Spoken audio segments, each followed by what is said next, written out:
What's up, everybody, and welcome to another edition of the No Blood, No Foul podcast. Sorry we missed you for the last couple games, but life happens, and we really only want to do these things for wins. Actually, not for losses. They're a lot less fun for the losses. But the Knicks with a huge 99-90 victory over our arch rival Trae Young and the Atlanta Hawks. Um, this might have been the most consistent game of the season. There was never like a time period or a quarter that you like saw the Knicks kind of letting this get out of hand. Um, Very impressive defense from Emmanuel quickly on Trae Young. I know they played a game last night, but I mean, just a garbage time hoop at the end of the quarter. Lots and lots of shots, just like hitting off the rim, but they were really good closeouts by the Knicks. Um, my favorite moment was probably the second quarter when it was RJ in the bench. It was like IQ, Grimes, RJ, Obi, and Sims.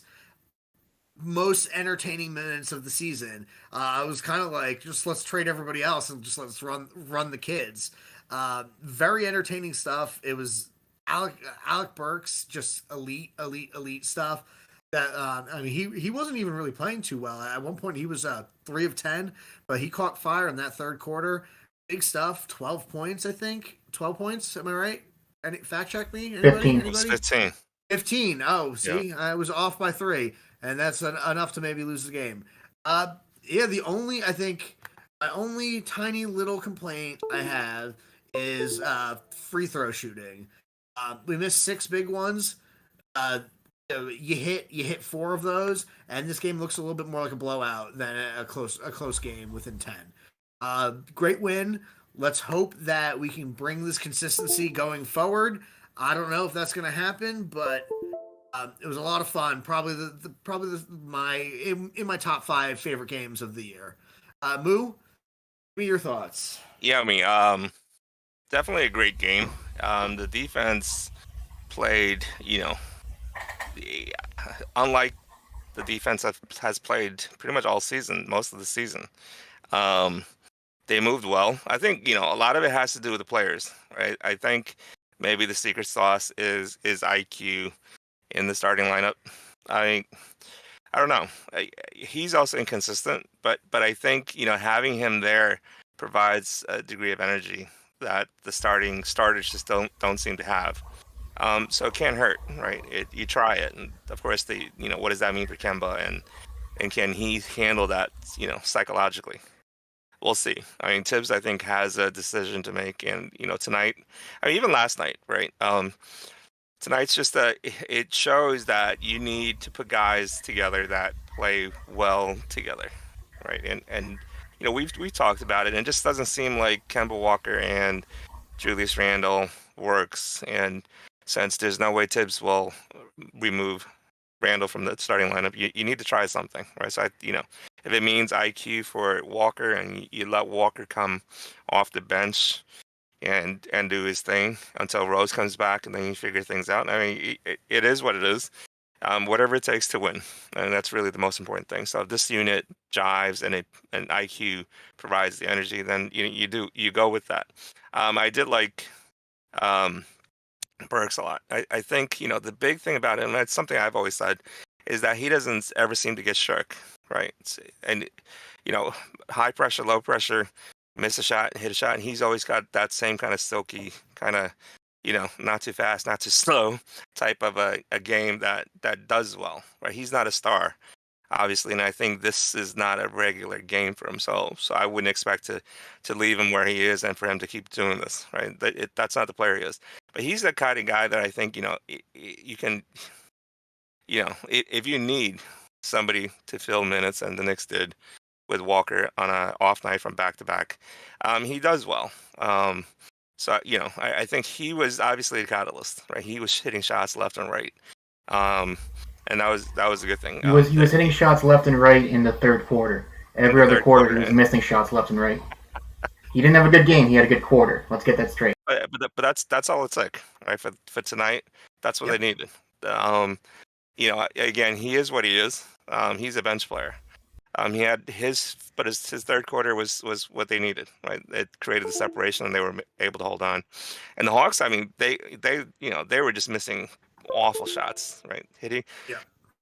you know, Yeah, whatever. there was one Yeah, shot by Lou Williams down the stretch. I was like, "Oh God, what are you doing? Like, what are you doing?" Like it was horrifying. it was awful. And Gallo with some of his bricks. Oh man. Yeah, it felt like Gallo was still playing for the Knicks. Once the Knicks, always the Knicks. Yep. Thank you, Danilo Gallinari.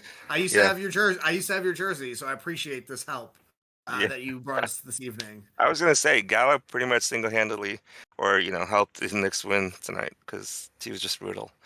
I think it was like what 2 for 12, 2 for 13, something like that. 2 for 11. Um, Uh, 2 for 12, yeah, 2 for 11. Okay. I mean, it's a great win. I wouldn't, right? The way they played all season, I wouldn't get too high on this game. They're going to have to show against Brooklyn that they can repeat this. It still may not be enough, but it's not always about wins. It's about how you look when you're playing. If you're playing with against the Nets team, they're hot. Despite tonight's game, I mean, you lose, but you can't get blown out. You can't look like you can't have them basically make a mockery of you. well, it was Um, like we mentioned during the Bulls game, yeah, where I was kind of just like, we lost to the team that was right, better that night, right, and you weren't really upset because you fought with them to the bitter end, right, which is the opposite of what happened against Phoenix, where just Phoenix eventually just ran them off the court.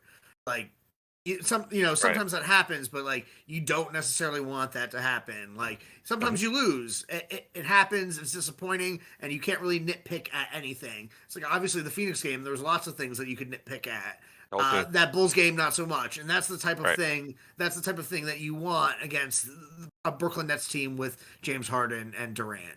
right. Um, I don't know if we should go this route because it's like this was such a good win, and I feel like this is a little bit of negative subject. But I'm gonna throw this out there, and you can shoot me down. I think there needs to be talk about benching Kemba for good.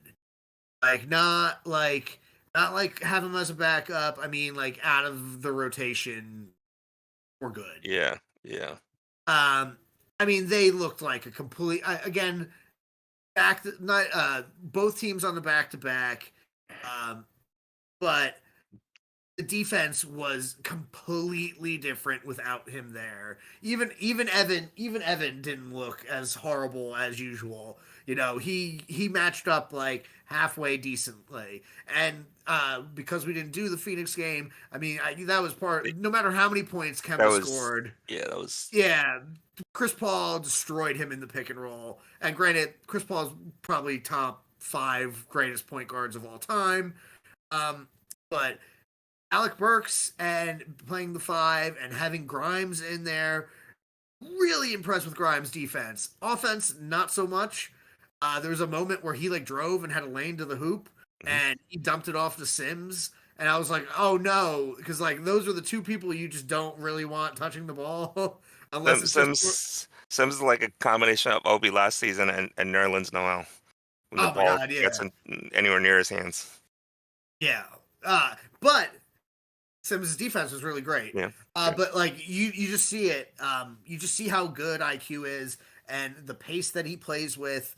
And it's kind of like everything, that jolt of energy that this team, the starters yeah. need. Like, and him and RJ like to run. That was probably why in the second quarter my favorite moment was when all the kids were playing and we like kind of like were kicking their Mhm. asses. And just because there's like there are 5 guys that play at the same pace. Like there was no Julius Randle like pulling them back and not running the ball. Obi's sprinting up the court. IQ's pushing the pace. RJ's running. Uh, and it's like it's cohesive. It's like you have 5 guys that are playing together, which is like what we haven't seen from our starters all year. And it just seemed to work so much better without Kemba I mean, tonight. they're shooting and they're scoring and they're attacking at a better pace. When Kemba's out there, he's not pushing the ball, right? He's looking to ISO, himself, and he's not what he was. So it's awful, right? Yeah. And then what I've noticed a lot tonight though is Randall, right? He wasn't shooting well, but they were also kind of throwing it to him like with always under 8 seconds. Yeah. Like, and it's that's just not going to work. So they're going to have to figure something out. But yeah, I definitely agree. With IQ, everybody's in a better rhythm. I think that's why someone like Fournier, who's streaky, right? When he's in rhythm, he's hitting anything. When he's out, he's really doing nothing. And I think with Walker and Randle kind of stopping the ball, he's just kind of never in rhythm. He just never felt it tonight.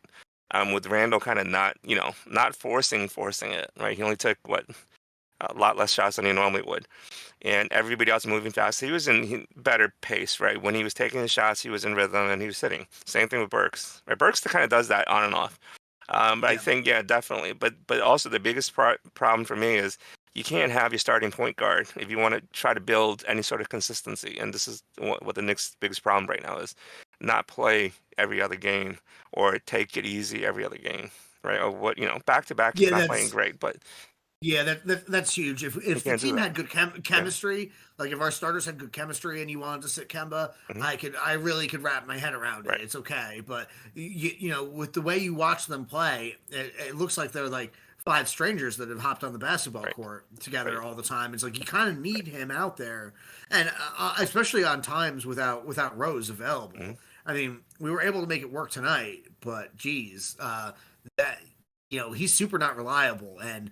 Yeah. I'm okay. We can eat that $8 million next year. I'm all right with that. I just don't, maybe you give it to Christmas before, like, because they did all of this promotional work about him coming home. But he looks done. He does look done. I would try, when he comes back. If he's okay with it, you can just tell him, what's in the best interest of the team. Maybe rather than writing him as a starter, see if he can, what he can do with like about 20 minutes a night as a backup. Part of the reason is it may allow, if he's willing, right, it may allow the Knicks to offer him up as part of the package for a bench scorer. I would think he could be, because $8 million and only one extra year, like it seems like salary filler stuff. Yeah. My only concern is obviously Rose and IQ are kind of undersized off the bench, and I think how it works so well is that IQ's turned himself into a really good defender. He might be our best defender on the perimeter. Sure. It's probably a talk. I would probably lean IQ over RJ right now, even though RJ has been pretty good this season. I mean, the stuff IQ did tonight against Trey, even when Trey got by him, he was able to recover and force him into tough mid-range shots. Like he was not getting to the rim in that fourth quarter, which was huge. I mean, that's how Trey was able to destroy us last year. It was just a relentless pick and roll, and nobody can contain him. Not Rose, not Payton. I think Quickly is our best defender against those small type guards like Trey that rely more on skill. Whereas I'd rather have someone like RJ on a bigger, stronger guard that's maybe not as quick to get to the rim. Yeah. Okay. I think, I'm sure the board's riding high right now, right? And they're high and low reactions. But to me, this is a great win. It's a sign, but this team is still what it is. It's still not enough, in my opinion. And the guard is still the problem. Even if you say, well, will they do better with IQ starting? Probably. Will they be enough? Is that enough with the rest of the guards they have? I don't think so, right? Especially if the goal is, and maybe it's not the goal, whatever it is, right? If the goal is to try to do better than last season, which means get deeper, this is not enough. It doesn't matter how great they look tonight. It's not enough. I mean, realistically, I think we need to figure out what's wrong with Julius Randle. Mm-hmm. I think that's a big part of it. I think that's the main. I think that's the main issue with this team. Well, I've said this multiple times. Evan, I mean, we've had so many nights in a row with Evan, RJ, and Julius all being bad together. Tonight we had RJ and Evan being good. No Julius. Two of those three guys need to perform. Plus, a couple other guys on the bench for us to look good. But that might get us again to the playoffs, and maybe we get lucky and we hit a team that isn't hot and we could make it out of the first round. But I just don't think even if this team maximizes what it has, that it has enough to really do anything. Even in the East right now. That's fine. I mean, I think we yeah. all kind of realize that these are just treadmill teams. Mhm. I think The that treadmill. I think we're treading water and waiting on someone to want to leave their current situation, Mhm. whomever that may be. Please, somebody. So, right. So, like, we're hoping that in the next 2 years, somebody is going to be like, I need to leave Minnesota, or I need to leave Portland, or I need to leave Sacramento, or, Mhm. I need to leave somewhere. Yeah, my dream of Steph Curry has obviously died because they are great. But Jim, it's like that song by The Regrets, Monday. Gotta get the fuck out of LA. Yeah, yeah, maybe we can steal. I don't even know. No, we'll get Russell Westbrook because that's who Moo wants. He did. He Well, actually looked pretty good, right? So yeah, triple double Westbrook against when we played the Lakers the other night. I wouldn't mind that version of Westbrook. Supersized Alfred. Supersized Alfred. Yeah, the game plan for that game was let Westbrook shoot jumpers, and he actually hit them all that night. I was at the bar with my friends, and I was just like, I can't believe what's going on right now, watching Westbrook hit jumper after jumper in people's faces. I mean, I think the biggest part, of a Westbrook type isn't so much that the expectation is that he go back in his prime and do whatever. It's that when you need something, right, and the pressure is on, you don't want somebody that's afraid, that's not comfortable doing it. He may not. But it's that type of a thing where guys that have done it, right, in crunch time and whatever, they know what it takes, right? So they're not afraid, and they allow other players on their team that are not experienced, not have to carry that type of a load. His ability's obviously gone down. And at this point, I don't think if somebody offered him up for free, yeah, I'll take him. But it's not something that I'm very curious about what's going to happen with John Wall. Not like that I want to like trade for him necessarily, no. but I'm very curious if the Rockets let him play, because there was some rumors about him today, about him asking ownership to be like, listen, like, I want to play, like, I don't want to just sit here and let you guys tank, do something with me. Because I don't think anyone's going to trade for him with his $50 million salary. So I'm very curious if the Rockets end up deciding to buy him out, if that might be something to be worth dumpster diving. If he gets any minutes down in Houston, to give him like give him a little peek.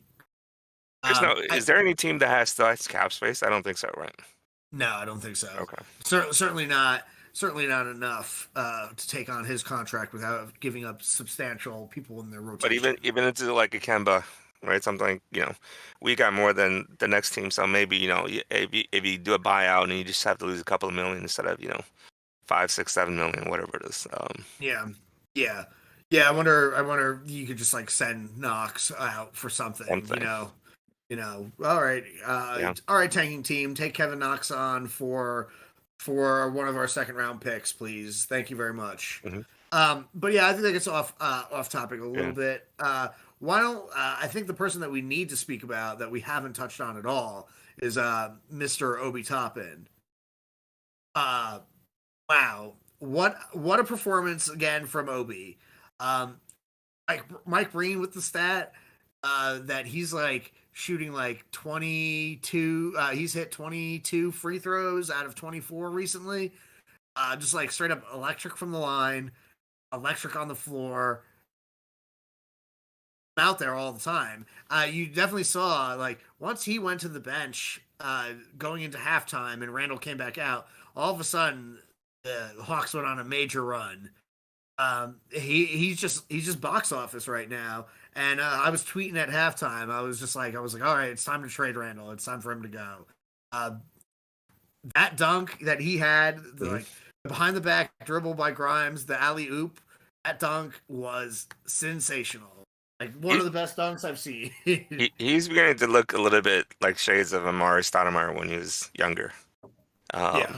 Not total, right? Because he still lacks that Murray, kind of really intense kind of, physicality. But I think he's definitely he's looked great. Even with that black foul where he fell, I was like, oh no, right? When it looked like he hurt Yeah. his elbow. But yeah, he's been unreal.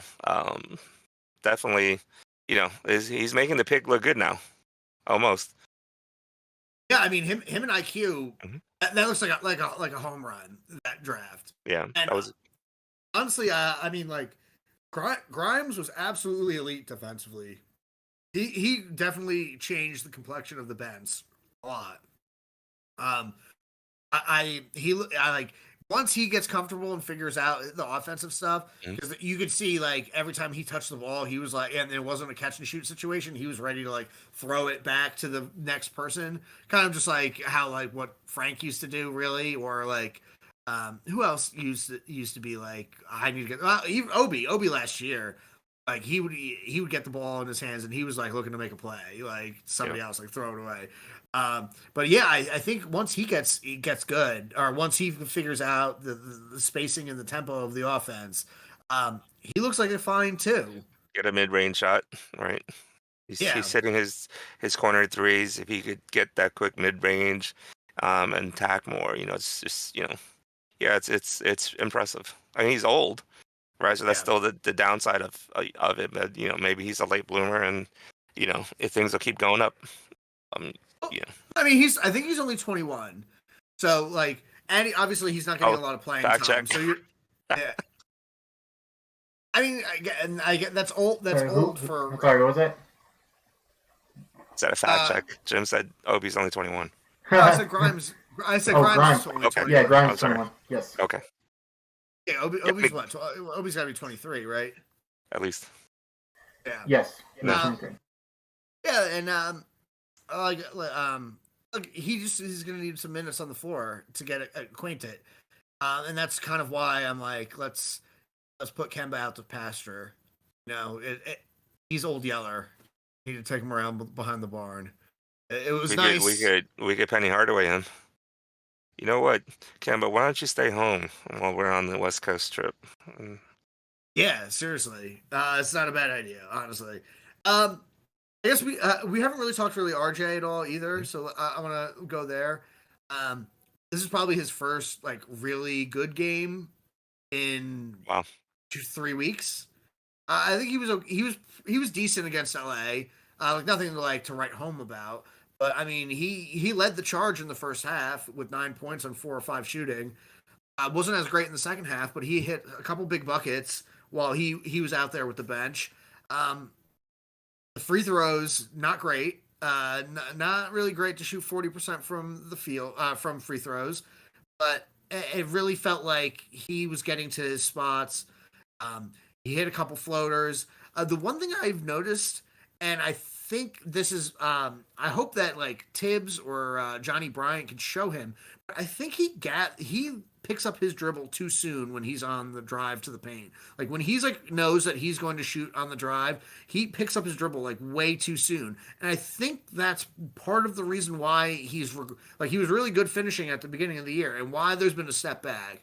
There was a few times tonight where he like picked up his dribble almost near the free throw line, and it's like take one more dribble, buddy. Like you when you gather, you slow yourself down a little bit. You like give yourself another dribble or two, and I feel like you'll beat some of these rim defenders. Well, what it Rim is protectors. is when you gather that far out, he can make it there, but he has to really elongate his stride, which slows him down, and just Yeah. Yeah, Yeah. hair of a second gives them enough time. You can't have any sort of leeway with that in the NBA because guys are just too good. right. And that's my thing, and I feel like that's what's been holding him back. And I hope that the coaches can show him and be like, take that extra dribble, take one or two extra dribbles, and make a decision there. And he had a drive at the beginning of the game, which like really like brought this in perspective to me, where he was isolating on Collins, and he drove to his left, and Collins knows knows that RJ's a lefty, and he like leaped out. And what all RJ did was spin back the other direction and hit like a little fadeaway jumper. That's the point of keeping your dribble a little bit closer to the rim. In the second half, he, like I said, he picked up his dribble at like the free throw line, and he just had the ugliest layup of the game. I think part of it, I think we talked about it earlier last season. He's got to work on parts of his game, and one part is his mid range, right? His in between game. It's with him. It's either three or he's driving to the hoop, which the problem so far is obviously like Colin has said, he takes long stride and it just takes him forever. But it's the pace, right? By the time he starts it, the opposing defense is ready for him. He doesn't have the creativity to be able to do anything. He tries, which is something you'd like. But if the offense moved faster, right, he got the ball a second quicker, he can get there, right? He's strong and he has enough coordination that if he's got a better look at the basket when he's underneath it, he'll get it in. His problem is that he's driving into traffic, and usually it's a shot blocker because the Knicks, tend to stand around a lot, so it gives the opposing bigs a lot of room to crowd the paint. That's where he gets stuffed. Yeah, like I think him being an average athlete and him picking up his dribble too soon is the two things that really mess him up. Right. And like I'm curious on how much the new basketball is affecting him. I was like chatting with like some guys on Twitter about it, and they think it's a little like over exaggerated. Efficiency is like kind of like falling back like across the league. And like obviously guys are getting into shape again because it's kind of the beginning of the year, but we're 20 games in now. So is the talk of the basketball is more dead or bounces more? I thought it was dead, right? It was more of a. I know that they like changed the threading of the lines of the basketball. Like I think they are thinner. So I'm curious on like if people are just not getting as good of a grip on the ball. Not that like RJ's floater game was in particularly good previously, but like it's been pretty brutal in this like I would say like a 10 game stretch that he's been horrendous, 11 game stretch or so. Like that stuff is important, and like RJ's not like a big touch guy. Like obviously IQ and Rose are those touch guys, but like I'm curious on how much that's bothering him. And the same goes for Randle, and same goes for Fournier. It's like Fournier's been really bad this year, and I'm honestly like I know there's been a lot of talk about DeRozan, but like I'm actually shocked about how bad Fournier is. And I do think there's like a little bit of incompatibility with him and RJ, but yeah, it's weird. But I think that's it, right? When you're dealing with more talented players, that like the top tier talent guys, they're less needy in terms of fit. When you go down the talent ladder, the more and more players require fit. So I think with DeRozan, he's just a much better player, right? He's more talented. He can create his own shot. He knows what to do. He's not reliant on how fast the team is, how well the other guys get him the ball. He's used to it. So I think that's the point from my standpoint on where I would have rathered a DeRozan because I anticipated the Knicks to have problems moving the ball because they didn't really add any. Even Walker at his best, he's not a pass first guy, right? He's a scoring point guard. Yeah. That's all he does. Right? He never passed the ball. The reason why he's not really done well and moved into the elite isn't because of the scoring. It's because he doesn't make other players better, like some of the other top point guards. It's because he doesn't set up other guys well. That's not his game. So I was anticipating them having problems. I didn't expect Walker to be this bad. And when you have that, you need guys that can, I don't want to say ISO and create with their own shots, but you kind of do, right? Yeah. Because you still, at the end of the day, you still have to score. So that for me was why. If they had a better point guard, Fournier probably would have fit better, right? But they don't. And it's the problem. That's why Randle struggles because he feels like he's got to go ISO and bully ball, and Carmelo, except he's not Carmelo. And then why Kemba does what he does, everybody else stands around, and it just doesn't work, right? So well, I just like Evan obviously dominated the Olympics. He was the Mhm. best player on Team France.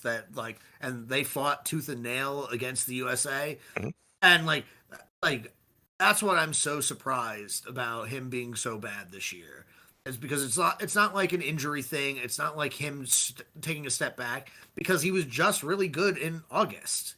You I know, would, like yeah, I would suggest that the French basketball team moved the ball better. They played better as a team, and the sure, competition probably wasn't as strong. And they were just on a roll.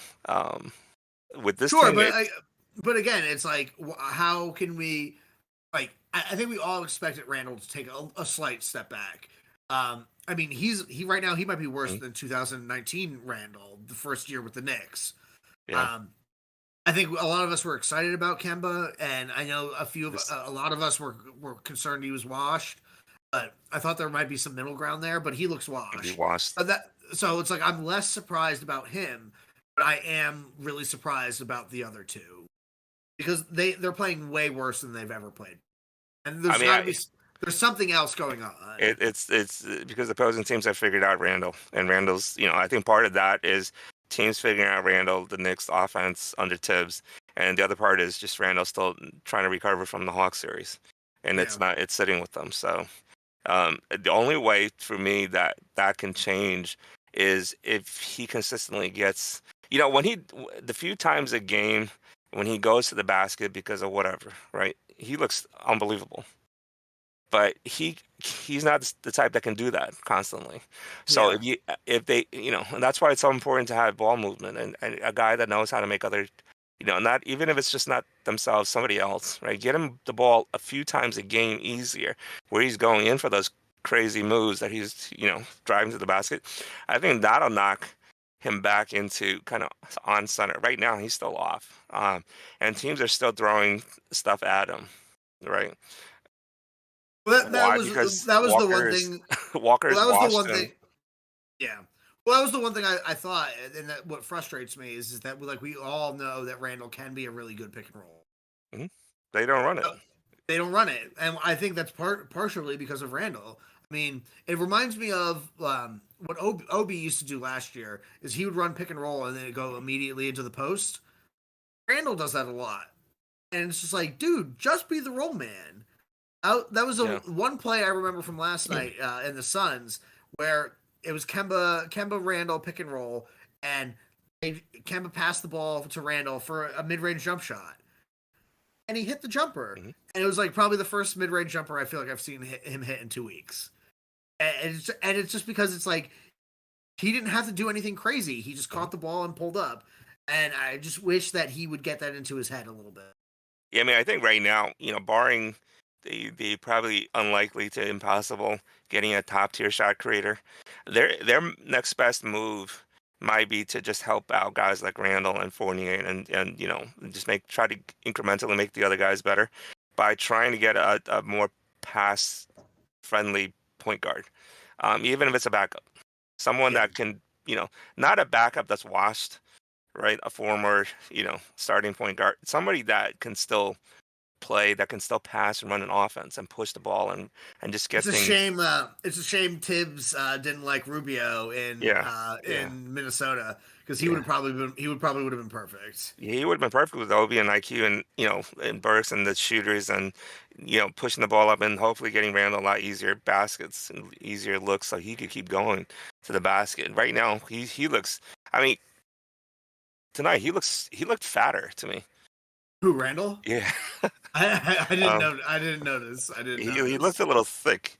Yeah, So I don't know. He's clearly not right, and I don't know that you can expect him to be righted again just by himself without trying to help him somehow. Maybe they yeah. don't want to. I know a lot of fans don't want to, but ultimately Randall's here. He's still their most talented guy. If we're trying to do anything, you need to get himself help, whether it's significant help by adding someone that can take over that number one role, or some help that can get him easier shots so that he can kind of get off his snide or whatever he's on right now. Because right now he's struggling. Um, Yeah, immensely. He's yeah. been. I mean, I know we've talked about this before, but Mhm. I almost feel like RJ has had more good games than Randall has Yeah. had, Yeah. and they've they've equally have both been horrendous. Yeah, Like that's why that's why it's so all amazing three they're of them. 11-9, right? I know. It feels like the sky is falling, but the Right, Knicks still have a winning right, record, right. which is crazy to think. I think we could like harp on this like all evening, Yeah. but why don't we do scrub of the night? I feel like we've been on the pod for a while and we've beat Mhm. up Randle and we've beat up Kemba to death. Yep. Moo, why don't you give me your scrub of the night? Scrub of the night is I could be on any team, right? Either team. I'll go with Gallinari because literally, like I said, there was a stretches down. I think it was the third quarter, early fourth, where he was just brutal, and I was like, thank goodness Gallinari's shooting. I was praying that they pass him the ball because I knew he wasn't gonna make it. Yeah. I'll go with Gallinari. Oh man, I know they said his name 100 times this evening, and I'm gonna butcher it. Timothy Luwala Cabarro. He Timothée was my. Luwawu Cabarro. All right, so not as bad as I thought it was going to be. My pronunciation. Um, he was really bad. I felt like him when he was on the floor. The Knicks made like a couple massive runs, Mhm. and he had like a bunch of fouls too. It was just really ugly, really ugly. Yeah. Uh, I do have one other thing that I kind of want to touch on a little bit on, and then we can go home. Um, I don't think I know there was a lot of talk last year, and I know there's been talk a little bit on the board, and I've seen it on Twitter too, that Mitchell Robinson would have made a big difference in our playoff series last year, and I feel like tonight would show you that that's not really the case. He did have a few moments where his rim protection was really good, but I mean, Clint Capella just absolutely dominated But at him. the same time, Mitch is noticeably worse than he used to be. Yeah. I don't like the Yeah, weight. yeah. I, The weight has definitely been bad. Absolutely. But so I don't know. I mean, maybe last year's Mitch would have been better because he was more spry, more nimble. But I mean, I mean, I don't want to even like take two. Oh, even go this, go. yeah. I mean, even this year's Mitch, the Knicks would have been better in the playoffs had he been there. I don't think they would have beat the Hawks, but at least it would have been, maybe a little closer.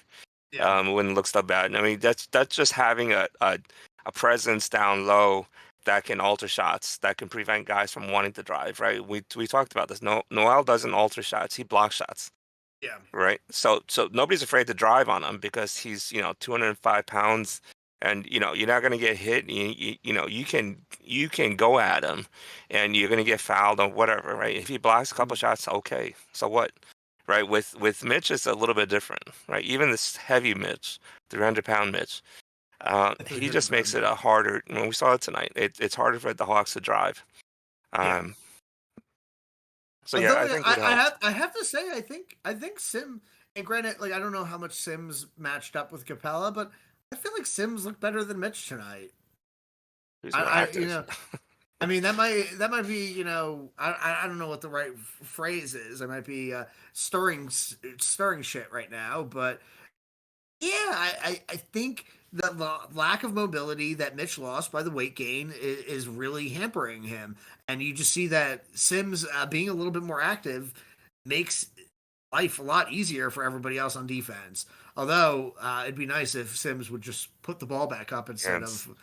instead of God, trying to he's make a dribble for no reason he's got whatsoever. very nervous hands right now, and everything just popping out. Yeah. Um, Well, and that's expected of the right, 58th pick in the sure. draft that hasn't gotten any minutes at all this season in the NBA. God, the Wizards won again. They just beat Dallas. Wizards are pretty good. They got guys that compete and play hard and bring a lot of energy. The three guys they got in the offseason. Yeah, Um, it's really impressive. I mean, Kuzma's playing really well there. Harrell. Yeah, Harrell's good. Good But stuff. that's kind of things, right? With Harrell, the type of player he is, if you give him a prominent role on the team, he can carry teams with energy and physicality. Or And that's kind of what we see with Obi. yeah, yep, Like his I feel like that Montrezl Harrell role is like the perfect role for Obi Toppin right yeah, now. yeah. Where he's oh man, the Rockets just beat the Hornets. Well, we kind of always said the Hornets were kind of fake. Are you going to expect them to start? So back to the Wizards though. To be fair, they beat the Mavericks, who were without their second most impactful player tonight. Frank Ntilikina currently has the second best total plus minus on the whole team. I'm not gonna say it. He shall remain nameless, but I feel like so many people have always pointed at that stat, and it's like you just watch Frank on the floor, and I feel like I've like done a little box office watching, score watching with him, and I think he's been better there in Dallas than he was really with last year with us. But I just don't see him impacting the game really. You know, he was always just kind of like out there when the Knicks made some runs. I don't know if that's just a coincidence. It always felt like a coincidence to me. But it's all plus minus is entirely correlation. It doesn't mean anything. Yeah. It certainly matters on who you're out there on the floor. I think you can get like some ideas of it. Because I've been laughing about the plus minus because I would like to bully guys on the board. That RJ has a less bad plus minus than Randle does. But that's the thing, right? It's kind of pressure and expectations.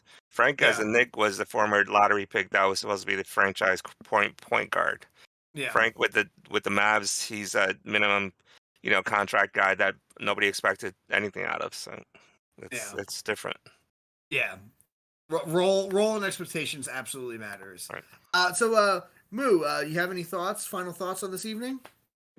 I mean, plus and minus, I always, it's a great win. It shows energy, but it doesn't really mean anything if the next game is against the Nets. It turns out to be the previous game against the Suns, right? So they need to come out and show that tonight is the real Knicks, not the Suns game, and it can't keep flopping like this. I know they don't have talent. They have to win by just being how they play tonight. That's all they can do until somebody comes, some help comes, if at all. Kyle, do you have any thoughts? I know you're a little staticky over there, but yeah, my only final thought is that tonight we looked pretty much like we did last year. Fun fact: the Hawks were the number one offense in the league coming into today with a 114 offense rating. We held them in 90 points. That's pretty good. I'll take that.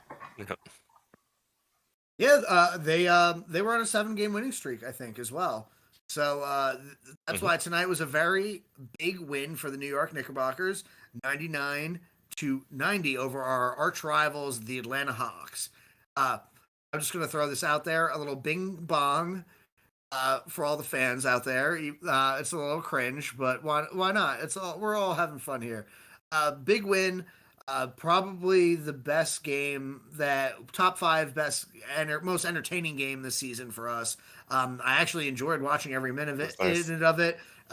This Knicks team has certainly been a chore at times, and I like my sports to be entertaining, which is why I've been watching baseball a little less and less. So good job, good game. We got the Brooklyn Nets coming up. They just lost to the same Phoenix Suns team, so I don't feel as bad about losing to the Suns if Brooklyn's going to lose to them. So, and this is another edition of the No